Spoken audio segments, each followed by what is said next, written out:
México, 1846 había sido un año de amarga derrota. Las fuerzas del general Zachary Taylor habían arrollado al ejército mexicano en Texas y habían cruzado el río Bravo. Hubo pérdidas adicionales. El presidente de Estados Unidos, James K. Polk, había enviado al ejército del oeste dirigido por Stephen Kearny a ocupar Nuevo México. En unos meses, California caería también. Pero para México, 1846 sería también el año en que regresaría del exilio el expresidente Antonio López de Santa Anna. Muy pronto, Santa Anna se enfrentaría a Zachary Taylor sobre un llano estéril y azotado por el viento en la batalla de la Angostura. Polk abriría un segundo frente invadiendo a México por el océano.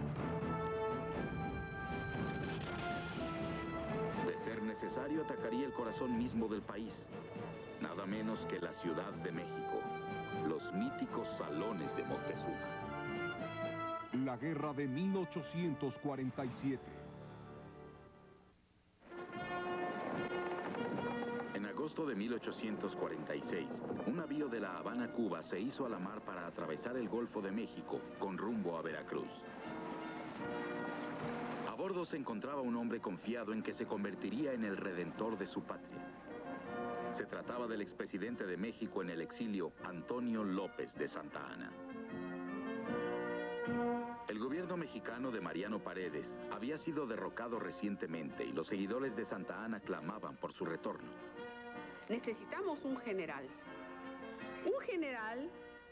que sea capaz de conseguir un ejército sin dinero, que tenga suficiente, digámoslo de alguna manera, carisma, para traer soldados, para hacerlos luchar sin efectivo, sin entrenamiento, sin nada, y que sea capaz de unificar determinados grupos. En una fecha anterior, ese mismo año, Santa Anna había enviado a un agente confidencial a entrevistarse con el presidente James K. Polk de Estados Unidos. El agente llevaba una propuesta sorprendente. Si Polk le abría un paso por el bloqueo que Estados Unidos mantenía en las costas de México, Santa Anna intentaría consumar la venta de California a los Estados Unidos. Los términos de la oferta eran vagos. En Estados Unidos muchos aún recordaban el Álamo y Goliat y odiaban a Santa Anna. Pese a todas sus dudas, Polk aceptó la oferta. Al enfrentar a Santa Anna con Polk, uno está enfrentando a un oportunista con otro. Ambos ostentan ese rasgo como parte de su maquillaje. Si bien Santa Anna volvía a México sin una idea clara de qué hacer, Polk lo estaba utilizando deliberadamente para obtener algo que no había podido ganar de ningún otro modo. Esto es, que México negociara. Claro está que lo que le faltó prever fue que Santa Anna realmente lograría enardecer a la población. Esto era el peligro, pero Polk no se dio cuenta de la magnitud de este riesgo.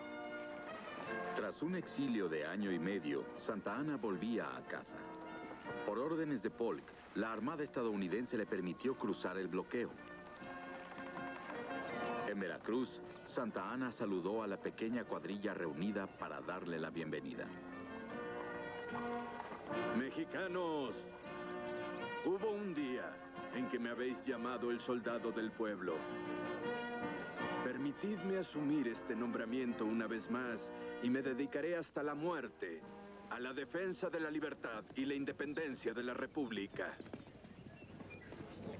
La llegada a casa no fue fácil. Menos de 2 años atrás, la forma en que Santa Anna abusó del poder presidencial había causado que una muchedumbre furiosa destruyera su estatua, exhumara su pierna perdida en combate y la arrastrara por las calles de la Ciudad de México. Ya para entonces corrían rumores de que Santa Anna podría haber pactado con Polk. La gente no sabe si es cierto, pero los políticos tienen desconfianza de Santa Anna. Y esta es un punto vulnerable más para México, porque van a tener desconfianza los políticos en el general en jefe del ejército mexicano, cosa muy grave en un estado de guerra. A pesar de todo, Santa Anna se había convertido en el único hombre capaz de unificar al país y rechazar la invasión estadounidense. En diciembre de 1846, a solo 3 meses de su retorno del exilio, lo eligieron presidente de México, una vez más. En todo el ejército de Estados Unidos, un hombre destacaba por ser el general más capaz de ganar la guerra a México. El presidente Polk lo odiaba terriblemente. Su nombre era Winfield Scott, y era el comandante en jefe de las Fuerzas Armadas. Héroe de la guerra de 1812 y estratega prodigioso, Scott había viajado 2 veces a ultramar para estudiar las tácticas militares europeas. Algunos lo consideraban brillante y carismático. A otros les parecía fastidiosamente pomposo y vano. Ulysses Grant observaría en una ocasión que el general siempre vestía todo el uniforme permitido por la ley. Técnicamente era un soldado mucho más pulido que Taylor. Pero en contraste con el apodo de Taylor, viejo Zack, rudo y alerta, a Scott desafortunadamente se le conocía como el viejo de las galas y las plumas, pues adoraba la parafernalia militar. Además lo apasionaban los uniformes. También le gustaba tener a todo su personal a su alrededor. Así que cuando se metía en problemas, a la gente le encantaba verlo mortificado. Para el otoño de 1846, Polk estaba convencido de que necesitaba abrir un segundo frente contra México. Le hacía falta un comandante. En lo personal, Polk detestaba a Scott, y en lo político, le temía. Scott era miembro del partido opositor los Whig. Polk mantuvo a Scott tras un escritorio en Washington tanto tiempo como le fue posible, pero ahora el presidente requería su talento de soldado. No sin titubear, Polk encomendó a Scott el mando de la operación. Estaba tan agradecido y tan afectado que casi rompe en llanto. Aparentemente, cuando se retiró, era el hombre más complacido que había visto yo en mucho tiempo. James K. Polk. Desde un principio, Winfield Scott había señalado que solo una campaña mayúscula contra la propia Ciudad de México forzaría a los mexicanos a capitular. Lo haría como Cortés derrotó a los aztecas, desembarcando un ejército en la costa de Veracruz y avanzando 400 kilómetros a través de las montañas hasta la capital. Scott sabía que debía actuar rápidamente. Veracruz era famosa por sufrir epidemias de malaria y fiebre amarilla en la primavera. Un ejército invasor tendría que capturar Veracruz y avanzar a tierras más altas antes de esa estación. El general necesitaba tropas inmediatamente. Las disponibles y con más experiencia se encontraban acantonadas en el norte de México. Las huestes de Zachary Taylor. Taylor había erigido su base en Saltillo, una capital provinciana cerca de 100 kilómetros al sudeste de Monterrey. En enero de 1846 recibió una carta de Scott. Mi estimado general, me veré obligado a privarlo de la mayor parte de sus galantes oficiales y de los hombres a quienes usted ha comandado durante tanto tiempo y con tanta nobleza. General Winfield Scott.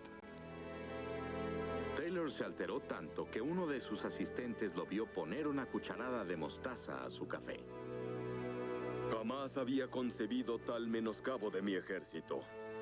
La simple idea de seguir avanzando con lo que resta de estas fuerzas es demasiado descabellada para contemplarla siquiera un instante.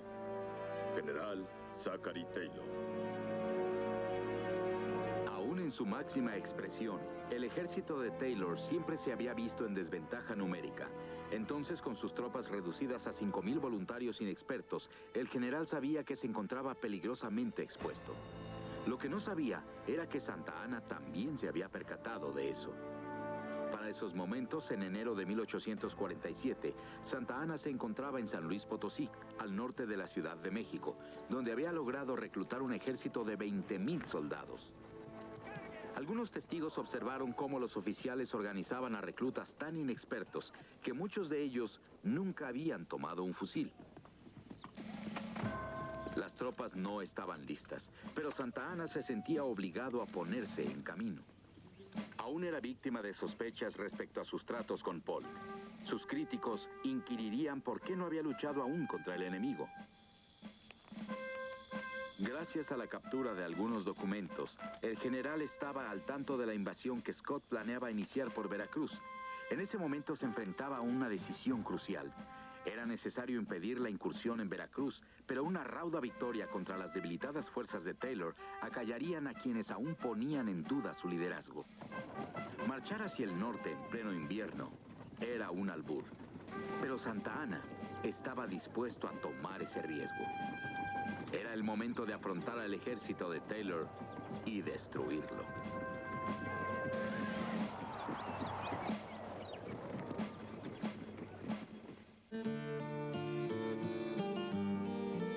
Saltillo está situada en la ladera de una montaña. La catedral ocupa uno de sus lados. Sus 15 campanas doblan dulcemente.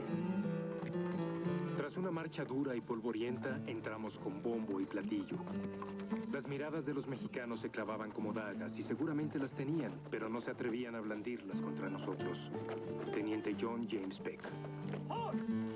Cuando los norteamericanos llegan a Saltillo, a fines de 1846, la gente de la ciudad lo recibe muy fríamente. Todo mundo cierra las puertas de sus casas, ponen crespones o moños negros en señal de luto por los soldados mexicanos que han muerto en Monterrey, y las tropas entran y se ubican en el centro de la ciudad. Durante la ocupación estadounidense de Saltillo, los soldados y los civiles fueron acostumbrándose unos a otros.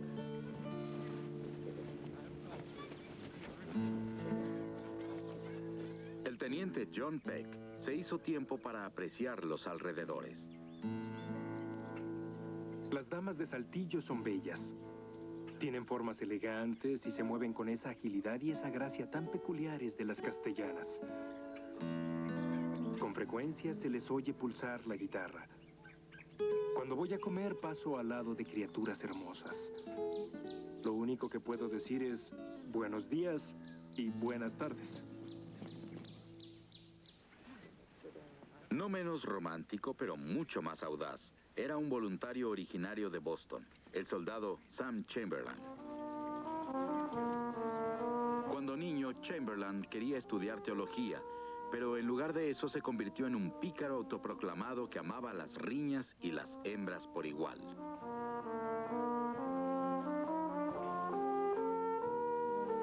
Era un artista autodidacta, y a la postre escribiría un recuento primorosamente ilustrado de sus aventuras de guerra. De acuerdo con lo que él denominó su confesión, Chamberlain no se perdía nunca un fandango mexicano, nunca peleó contra hombre alguno a quien no venciera y rara vez conoció a una mujer que se resistiera a sus encantos.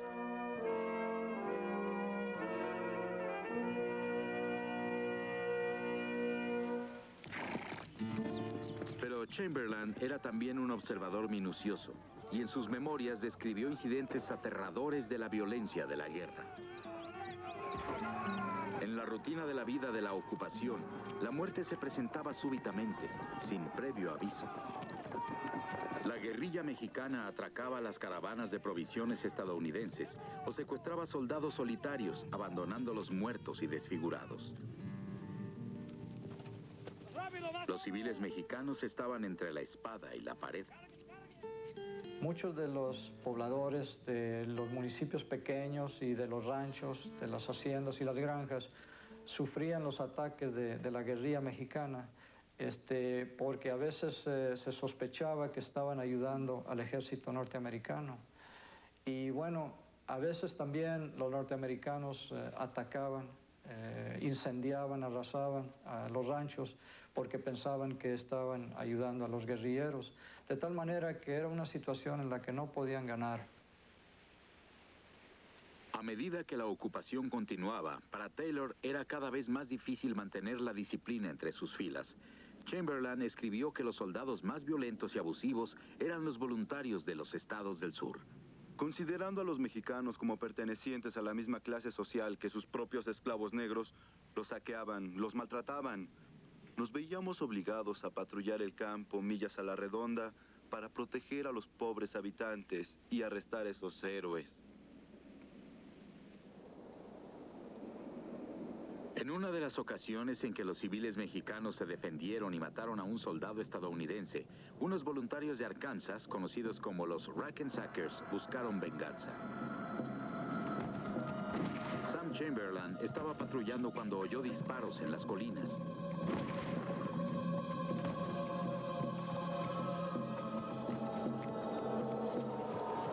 El llanto de mujeres y niños llegó a nuestros oídos desde una cueva al fondo de un barranco.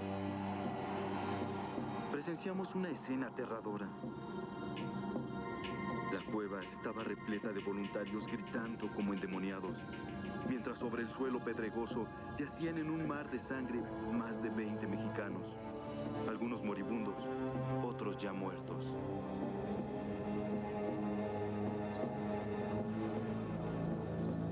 Taylor se puso furioso por la masacre y ordenó que los Rackensackers regresaran a casa en deshonra. Pero antes de su partida, los vigías estadounidenses informaron que un enorme ejército mexicano se acercaba desde el sur. Se trataba de Santa Ana y Taylor necesitaría cada hombre que tenía. A mediados de febrero de 1847, durante 3 semanas, Santa Ana y su ejército habían sufrido jornadas agonizantes marchando hacia el norte, atravesando campos desolados. El teniente segundo Manuel Balbontín, sobreviviente de la batalla de Monterrey, temía morir congelado. Mucho frío, viento y nieve. La noche anterior habían muerto de frío algunos soldados y algunas mujeres. La tropa hambrienta y aterida de frío se resistía a marchar. La enfermedad, la deserción y la muerte habían causado ya muchas bajas. De los 20,000 hombres que iniciaron la marcha, solo restaban 15,000. Con los soldados viajaba un número desconocido de mujeres que decidieron marchar con el ejército para cuidar de sus hombres. Esas mujeres que a pie, con un enorme esfuerzo, llevando en la espalda a sus hijos y cargando los pequeños braseros para hacer la comida, acompañaban a los soldados y muchas veces ellas también morían. Morían de hambre, morían de enfermedades, morían de abandono, ¿no? De todas formas, Santa Ana obligaba a sus tropas a continuar la marcha hacia el norte, esperando sorprender al ejército de Taylor en Agua Nueva, al sur de Saltillo. Pero el general estadounidense lo esperaba en un sitio donde el camino a Saltillo atravesaba un paso estrecho que los mexicanos denominaban la Angostura. Los soldados estadounidenses le decían Buenavista por una hacienda cercana. La elección resultó afortunada. La planicie tenía profundos surcos y estaba rodeada por colinas y hondonadas. El escarpado terreno daría al traste con las mejores tropas de Santa Ana, la caballería. Sería casi imposible tomar las colinas. Por eso era defendible. Si uno ocupa las tierras altas, es fácil mantener las barrancas. Uno puede defenderse de un ejército mucho mayor. Eso fue exactamente lo que hizo Taylor. Gracias al atinado consejo de John E. Wool, que era muy buen soldado. Esa noche una terrible tormenta invernal sopló sobre los soldados, estremeciendo el cielo con truenos y relámpagos. Ambos bandos se recostaron junto a sus fusiles sin disparar, temblando de frío bajo los vientos gélidos. Al amanecer se asomó un día claro y helado. Las tropas de Taylor podían ver que su desventaja numérica era de 3-1. La mayor parte de ellos eran voluntarios que jamás habían estado en batalla. Los clarines sonaron entre las filas mexicanas. El soldado Chamberlain miraba azorado cómo el llamado pasaba de una unidad a la otra. Una procesión de dignatarios eclesiásticos con toda la primorosa parafernalia de la Iglesia Católica avanzaba entre las filas, precedida por bandas que tocaban un himno solemne. Su caballería era magnífica, unos 6,000, en uniformes azules de vivos rojos, con plumas y armas resplandecientes. Avanzaban sobre nosotros como si fueran a arrollar a nuestra escasa brigada y a terminar la batalla de un golpe. Soldado Sam Chamberlain.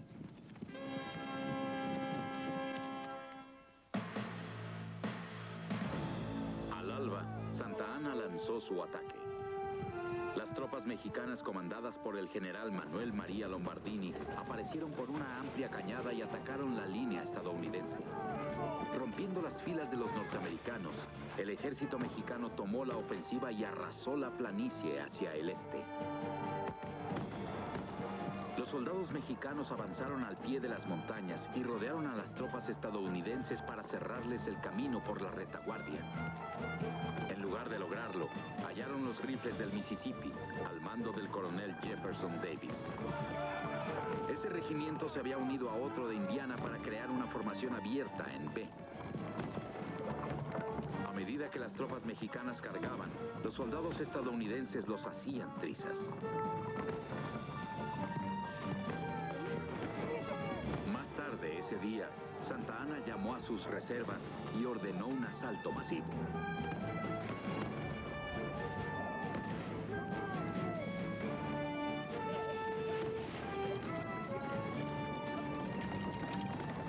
Pero una vez más la artillería estadounidense probó lo que valía. Las baterías dispararon contra las tropas mexicanas, derramando una mortal lluvia de metralla y municiones. El ataque mexicano se detuvo. Al caer la noche, ambos lados estaban exhaustos. Muchos se fueron a dormir preguntándose cómo sobrevivirían un día más. La noche del 23 debe haber sido una velada bastante impresionante para Taylor, sentado ahí en Buena Vista, porque sus tropas estaban deshechas por aquel día de batalla. Él sabía que pese a haber rechazado los ataques de Santa Anna, aún se encontraba en una gran desventaja numérica. Los refuerzos no habían llegado en números importantes. Tenía toda la razón al sentir que el día siguiente sería muy, muy duro.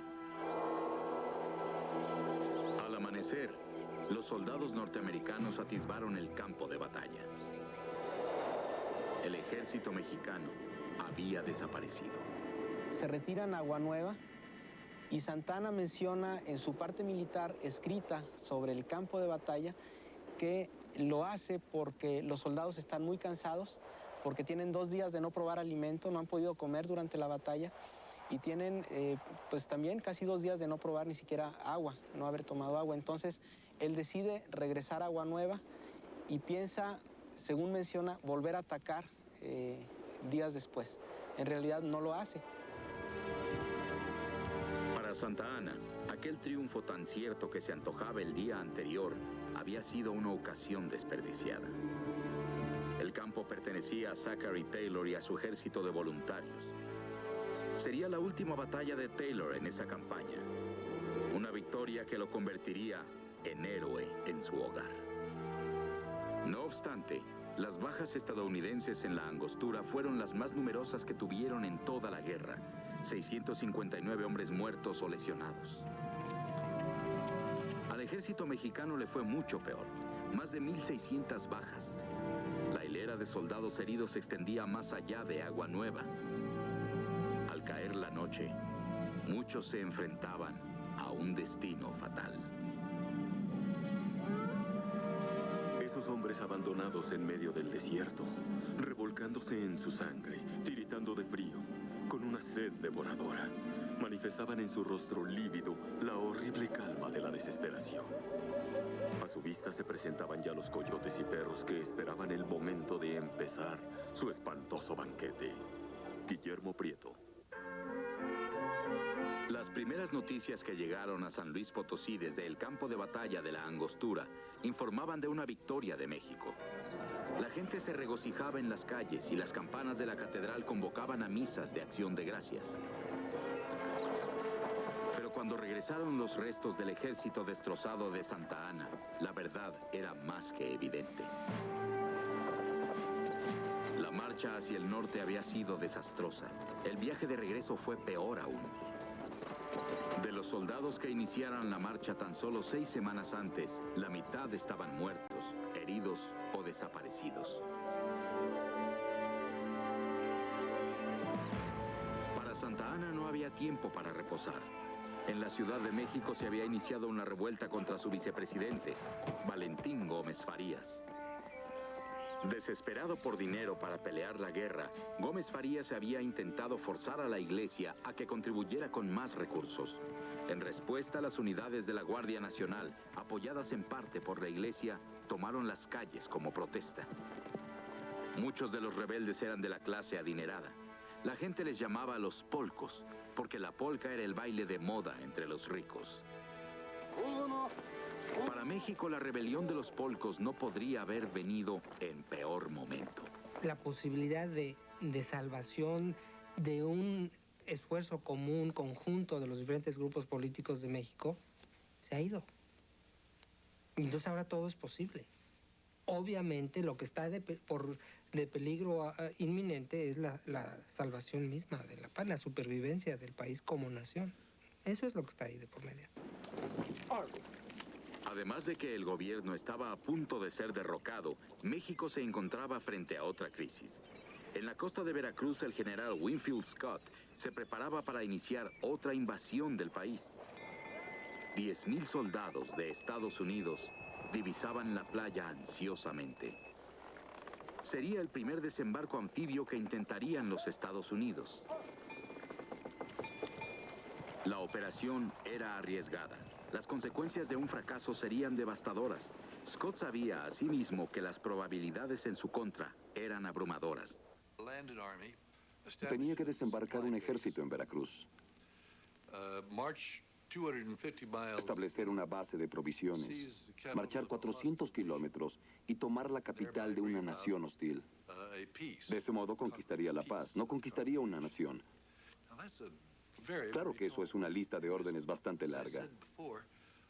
Y como dije antes, prácticamente era una misión sin precedente en la historia. En Veracruz, el comandante general Juan Morales pidió refuerzos a la Ciudad de México. Pero el gobierno no podía responder. La revuelta de los polcos había paralizado a la capital. ¿Qué delirio se habría apoderado de los mexicanos para provocar una guerra fratricida cuando un enemigo extranjero se enseñoreaba de nuestras ciudades y pisaba orgulloso el territorio nacional? Veracruz se resignaba con su suerte. Manuel Pairo. Por la mañana del 9 de marzo de 1847, el día amaneció claro y tranquilo. Scott decidió que había llegado la hora. Los soldados de Estados Unidos saltaban de las cubiertas de los barcos de transporte a las lanchas que Scott había diseñado para el desembarque. Atiborrados, hombro con hombro, los hombres se daban ánimos para lo que aseguraban sería una batalla terrible en la playa. A las 5:30 de la tarde, un disparo retumbó desde el navío almirante de Scott. La invasión había comenzado.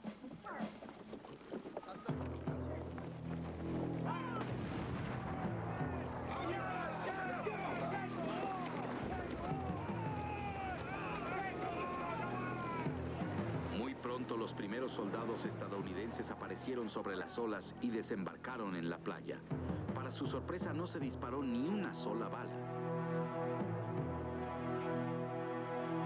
El general Morales y sus tropas permanecieron tras las gruesas murallas fortificadas de Veracruz, rogando aguantar hasta que llegaran refuerzos. Durante los 12 días subsecuentes, las tropas de Scott sitiaron la ciudad con pesadas baterías de metralla y morteros. El 22 de marzo, Scott envió un ultimátum al general Morales. Morales se rehusó a capitular.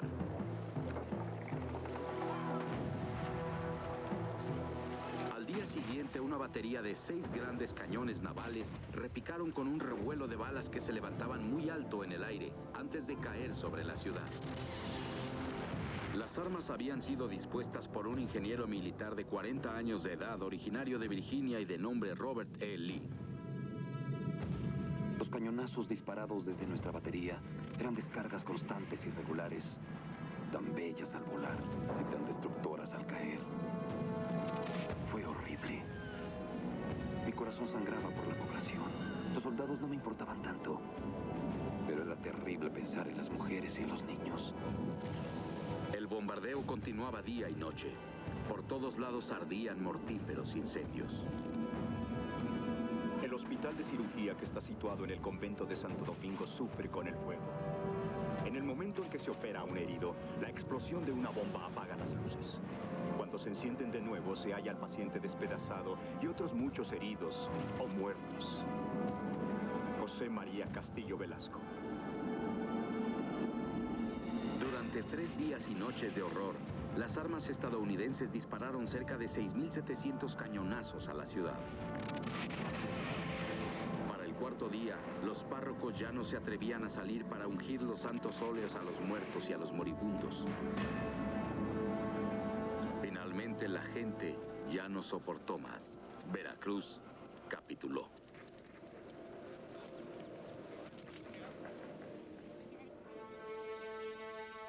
En la Ciudad de México, la prensa satírica criticaba al gobierno y a la incapacidad del ejército para repeler la invasión de los estadounidenses. La capital seguía aturdida por la revuelta de los polcos. Una vez más sería Santa Anna quien lograra unificar temporalmente al liderazgo dividido del país. El presidente prometió proteger a la iglesia de sus enemigos en el gobierno, a cambio de que ésta le extendiera un préstamo para contribuir al financiamiento de la guerra. El académico y político José Fernando Ramírez criticó el préstamo de la iglesia como demasiado escaso y demasiado tarde.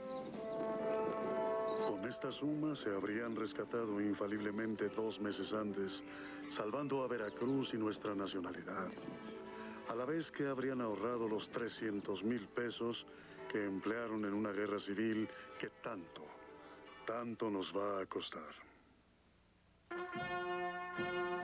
Para entonces, Santa Anna se enfrentaba a una amenaza adicional y aún más seria.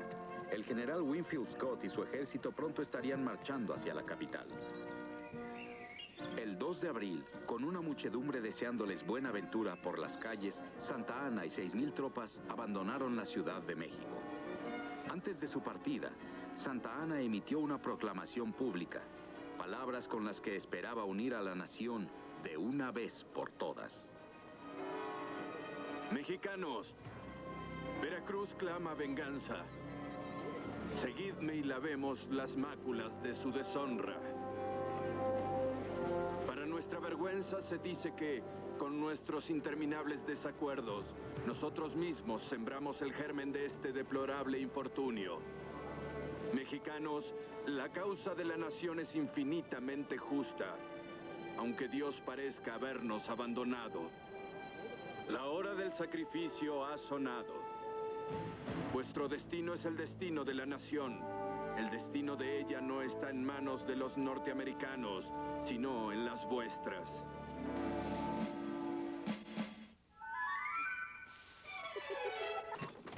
A principios de abril, Santa Anna llegó a su hacienda, El Encierro. Tiempo atrás, en El Encierro, Santa Anna se había refugiado del mundo de la política y de la guerra. Ahora se convertiría en su base militar. La propiedad se encontraba a 115 kilómetros de Veracruz por la carretera nacional, directamente en el camino por el que avanzaba el ejército de Scott. Aquí en sus tierras, Santa Anna planeaba arremeter contra la invasión de Estados Unidos y obligar al ejército de Scott a que se replegara a la costa, donde la fiebre amarilla haría el resto del trabajo. No muy lejos de su hacienda, en las sinuosas colinas cercanas al pueblo de Cerro Gordo, Santa Anna aprestó a 12,000 hombres. De ese modo, las fuerzas mexicanas bloquearon el camino hacia la Ciudad de México. En ese punto, la carretera pasaba entre empinadas montañas por un lado y una barranca que terminaba en un río por el otro. Está en una posición elevada. Los flancos están bien protegidos por el río a la derecha y supuestamente por terreno impenetrable a la izquierda. Creo que haber seleccionado ese terreno fue casi magistral. La posición era fuerte, pero las tropas no estaban bien situadas. Los oficiales de Santa Anna le advirtieron que el enemigo podría intentar rodearlos. Uno de los más experimentados ingenieros del general, el teniente coronel Juan Cano, recomendó instalar la artillería en una colina cercana llamada La Atalaya. Santa Anna ridiculizó la sugerencia. Casi en todas las operaciones militares que libra él en su vida militar, se ve esta actitud de imponer su voluntad encima de todos, que era producto también de endiosamiento que le habían hecho a él, hacerlo creer el único, el mejor, ¿no? Y que eso ocurre cuando la gente se marea o se llena de esa droga terrible que se llama el poder. 14 de abril, Winfield Scott llegó al paso de Cerro Gordo. Sus tropas llegaban a 8.500 contra las 12.000 de Santa Ana. Algunos de los oficiales de Scott recomendaron un ataque frontal. Por el contrario, Scott buscó la manera de hacer exactamente lo que el teniente coronel Juan Cano temía que hiciera: rodear a las fuerzas mexicanas y cortarles el camino por la retaguardia. Pero ellos no conocían el terreno. Scott ordenó a uno de sus mejores ingenieros, el capitán Robert E. Lee, que inspeccionara el área. En la madrugada del día siguiente, Lee salió sigilosamente del campamento para encontrar una vereda por las empinadas barrancas. En el curso de su reconocimiento, Lee se acercó tanto a las filas mexicanas que de pronto quedó atrapado en un sitio. Tuvo que esconderse durante horas tras un tronco. Mientras los mexicanos charlaban y bebían, sentados sobre el mismo tronco tras el cual él se escondía. Por poco perdemos un buen soldado en ese lugar. Pero la información que trajo como resultado de eso era extremadamente valiosa.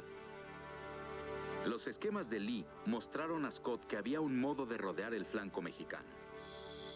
Esa noche, Scott ordenó instalar cañones exactamente sobre la colina que Santa Ana se rehusó a fortificar, la Atalaya. A las 7 de la mañana, la batería estadounidense situada en la Atalaya abrió fuego, tomando a las tropas mexicanas por completa sorpresa. Todas nuestras fuerzas se lanzaron a una lucha cuerpo a cuerpo y nos enfrentamos a los mexicanos a punta de bayoneta. Aquí, por un solo breve minuto, siguió un tipo de lucha que espero no volver a ver jamás. Me parecía ver asesinatos al ver a los hombres clavándose bayonetas los unos a los otros en el pecho. Soldado Upton. Antes de las 10 de la mañana, la lucha había terminado. Los soldados estadounidenses tomaron más de 3.000 prisioneros mexicanos. 11 años antes, Santa Ana había sido capturado en Texas. Desesperado por evitar caer en manos enemigas una vez más, se precipitó al lugar más seguro en el que él podía pensar: su hogar en el encierro. Pero el fuego de la caballería estadounidense lo obligó a cambiar de rumbo y a correr hacia donde fuera que encontrara un sitio donde esconderse. Santa Ana, primer jefe de nuestra nación y de nuestro ejército, que hacía algunas horas que acababan de ver erguido y orgulloso, ahora humillado y confundido, buscaba entre los infelices un abrigo donde refugiarse. Los soldados de Estados Unidos encontraron el carruaje de Santa Ana y una prótesis de pierna que aún tenía la bota puesta. Las noticias del descubrimiento se esparcieron rápidamente. Llegaron a Estados Unidos, donde se puso de moda usar miniaturas de la pierna como recuerdo. Para el general Scott, la victoria parecía total. México, escribió, ya no tiene ejército. Bueno, Cerro Gordo debió haber terminado la guerra. De haberse tratado de una nación menos decidida o de un presidente menos decidido que Santa Ana. Probablemente cualquiera en su sano juicio hubiera buscado la paz después de eso. El ejército mexicano estaba destruido. El camino a la Ciudad de México estaba libre. Santa Ana había sufrido una de las derrotas más graves de toda su vida, pero aún así no se rendía. Antes aún de que el mensaje de Scott arribara a Washington, el general mexicano ya estaba reorganizando los restos desperdigados de su ejército. Era capaz de desafiar todos esos retos increíbles. Entonces dice, bueno, tengo que defender el Valle de México, la Ciudad de México. Y parte. Y parte para hacer lo imposible. Para Santa Ana, el desastre de Cerro Gordo ya no era más que un recuerdo. La defensa de la Ciudad de México le daría una nueva oportunidad de probar que era el soldado del pueblo. Pasaría mucho tiempo antes de que la guerra llegara a su fin.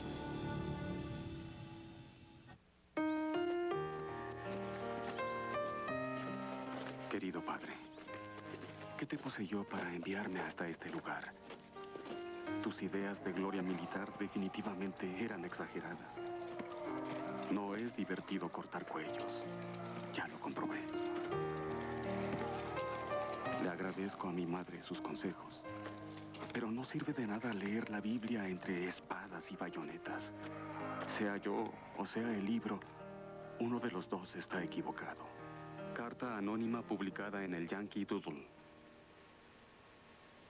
A medida que se prolongaba la guerra con México, aparecieron voces de protesta en los periódicos, panfletos y revistas de Estados Unidos.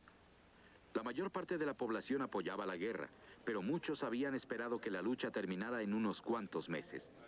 Para esos momentos, con costos y bajas crecientes, los políticos de oposición atacaban al presidente, denunciando lo que con desprecio llamaban la guerra del señor Polk. Polk se defendía cuestionando el patriotismo de sus críticos. ¿No podría encontrarse un método más efectivo para alentar al enemigo y prolongar la guerra que adherirse a esa causa y así darles asistencia y calma? Mucha de la oposición provenía de las fuerzas antiesclavistas que opinaban que la guerra era parte de una estratagema sureña para expandir la esclavitud. Entre los opositores del presidente se encontraba el liberto y líder abolicionista Frederick Douglass. La determinación de nuestro presidente esclavista para continuar la guerra y la probabilidad que logre privar al pueblo de sus hombres y su dinero para proseguirla queda en evidencia por la insignificante oposición que se une en su contra. Nadie parece atreverse a apoyar una paz a cualquier costo. Otro elocuente crítico de la guerra con México era un escritor de Massachusetts poco afamado en esa época, Henry David Thoreau. En un ensayo que posteriormente sería llamado Sobre la desobediencia civil, Thoreau reta a los estadounidenses a atender a su conciencia. Cuando en una nación que se proclama refugio de la libertad, una sexta parte de la población es esclava, y cuando nuestro ejército pisotea y conquista a un país extranjero y lo somete a la ley marcial, creo que no puede ser demasiado pronto para que la gente honesta se rebele y haga revoluciones. Esta nación debe dejar de tener esclavos y también de hacerle la guerra a México. No obstante, las protestas de los activistas pacifistas como Thoreau tenían muy poca influencia en el público en general, y el aguerrido presidente parecía más decidido que nunca. Declaré al gabinete que no hay alternativa alguna sino el mover más vigorosamente nuestras armas sobre México. Yo no solo marcharía hacia la Ciudad de México, sino que perseguiría al ejército de Santa Anna por doquier y lo capturaría o lo destruiría.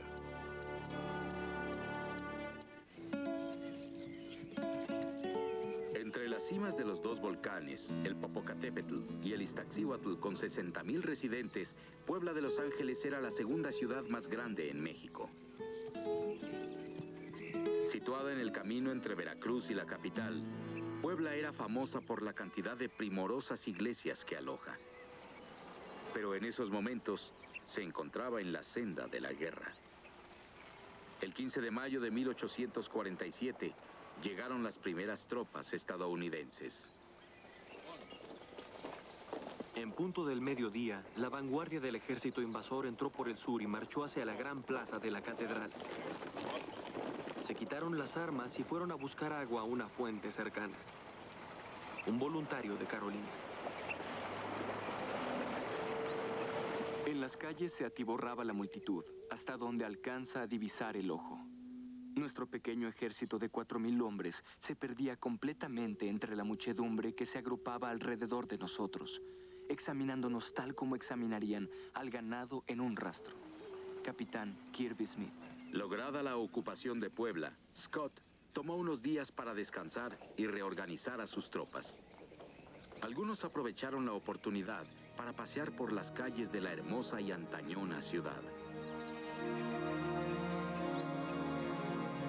Muchos presbiterianos de Nueva Inglaterra o metodistas de Ohio estaban azorados por la opulencia de algunas de las iglesias poblanas. Y en Cholula, en las afueras de Puebla, los soldados estadounidenses se maravillaban al ver una gigantesca pirámide que contaba ya más de 1000 años de historia, la cual fue construida por los toltecas para adorar a su dios Quetzalcóatl. Más tarde, los españoles construyeron una iglesia católica en la cúspide. Muchos soldados habían leído acerca de Cholula en un libro muy famoso de la época llamado La Conquista de México, escrito por William Prescott. Muchos soldados llevaban copias del libro. Lo usaban como algo parecido a una guía y querían visitar todos los sitios con los que se identificaba a Cortés, según habían leído en el libro de Prescott.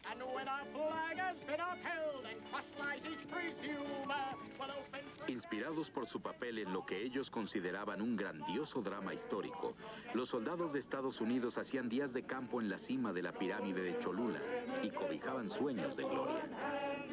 Conquistar a los descendientes de los conquistadores españoles y erguir la bandera de nuestra joven república sobre un palacio de gobierno construido sobre las ruinas de los palacios de Moctezuma. ¿Qué proyecto más cautivador para una imaginación juvenil? Pero había otros, como el teniente John Peck, que al mirar el porvenir sabían que aun si les llegaba la gloria, habría que pagar un alto precio por ella. Nuestro destacamento es pequeño, no llega ni a los 10,000 hombres. El equipo para sitiar resulta inadecuado y las provisiones de munición son escasas. Confío en que no nos podrán vencer, pero la probabilidad de éxito es baja y el resultado lo habrá de decidir la bayoneta. En abril de 1847, el presidente James K. Polk tomó una de las decisiones más importantes de la guerra. Enviaría a un diplomático para que viajara con el ejército de Winfield Scott. Su nombre era Nicholas Trist y era el segundo al mando en el Departamento de Estado. Había desempeñado el puesto de cónsul de Estados Unidos en Cuba y hablaba español con fluidez. Trist también tenía buenos contactos en Washington. Estaba casado con la nieta de Thomas Jefferson y había sido un colaborador cercano de los presidentes Andrew Jackson y James Madison. La tarea del diplomático consistía en lograr lo que la invasión no había sido capaz de hacer realidad: una negociación exitosa con México. Desgraciadamente, era un hombre muy irritable y tenía un temperamento bastante explosivo. Más aún, era un escritor compulsivo y escribía despachos y cartas muy largos, en los que decía muchas cosas que hubiera sido mejor callar. El 6 de mayo de 1847, Nicholas Trist desembarcó en Veracruz. Casi de inmediato se las arregló para ofender a Winfield Scott.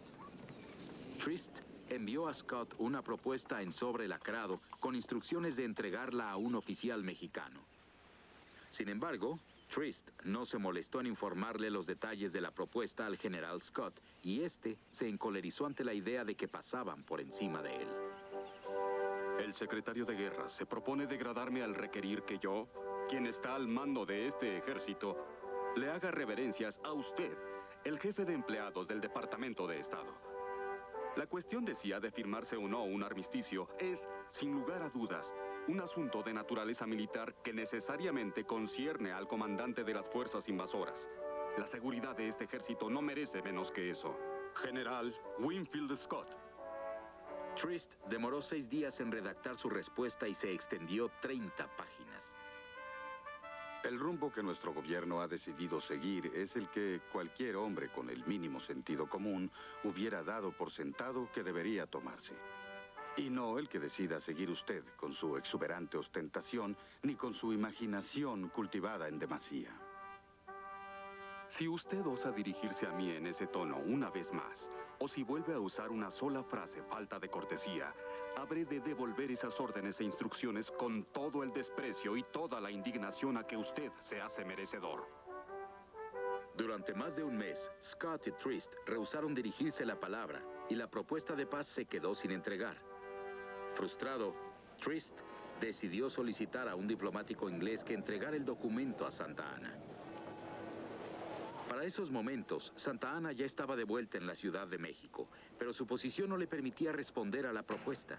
El Congreso mexicano había legislado que, so pena de condena por traición, se prohibía que cualquier oficial negociase con los Estados Unidos. La medida tenía una dedicatoria especial para Santa Anna. Santa Anna enfrentaba una creciente oposición de sus propios generales. Había quien lo acusaba de vender el país o de estar dispuesto a venderlo a los estadounidenses. Considerando la historia previa de Santa Anna, esta no era una sospecha descabellada, pues Santa Anna siempre estaba al acecho de la mejor oportunidad. Esa es una situación muy curiosa, ¿no? Por un lado existe el temor a una figura importante como era Santa Anna, de que él pudiera convertirse en un dictador declarado y borrar de un solo plumazo al Congreso. Pero también sabían que no había, es decir, ¿quién era la única persona que podía aglutinar los esfuerzos finales del país? Pues volvían a Santa Anna. En Puebla, la guerra privada entre Nicholas Trist y Winfield Scott estaba a punto de concluir. A fines de junio, Trist enfermó de disentería, poco después de enviarle a Scott una carta de reconciliación. La comunicación satisfizo a Scott, quien respondió con un presente para el diplomático doliente. Mi estimado señor, al revisar mis repisas, me encontré una caja de mermelada de guayaba que el médico quizá le permita hacer parte de su dieta. Afectuosamente, Winfield Scott. Cuando Trist se recuperó y los dos personajes finalmente se vieron frente a frente, descubrieron mucha afinidad y no tardaron en entablar una entrañable amistad. Pero Scott enfrentaba entonces una profunda crisis. Los canales de abastecimiento de su ejército tenían que cruzar 320 kilómetros de sierra para llegar desde Veracruz. Las caravanas que recorrían la carretera nacional sufrían ataques constantes a manos de bandidos y guerrilleros. La solución que encontró Scott fue tan simple como audaz. Cortó sus canales de abastecimiento hacia la costa. A partir de entonces, su ejército sobreviviría por otros medios. La decisión asombró a un viejo conocido que seguía el curso de la campaña de Scott desde la lejanía. El duque de Wellington, el vencedor de la batalla de Waterloo contra Napoleón. Scott está perdido. El éxito se le ha subido a la cabeza. Ni puede tomar la Ciudad de México, ni puede replegarse a su propia base. No abandonará México sin permiso de los mexicanos. Para Scott, sin embargo, como 300 años antes para Cortés, que quemó sus navíos en Veracruz, no habría marcha atrás. El 5 de agosto de 1847, Scott ordenó a su ejército iniciar la marcha hacia la Ciudad de México. Decidí dejar de depender de Veracruz y convertir a mi ejército en una maquinaria autosuficiente. Era menester desenvainar y avanzar espada en mano hacia nuestro objetivo.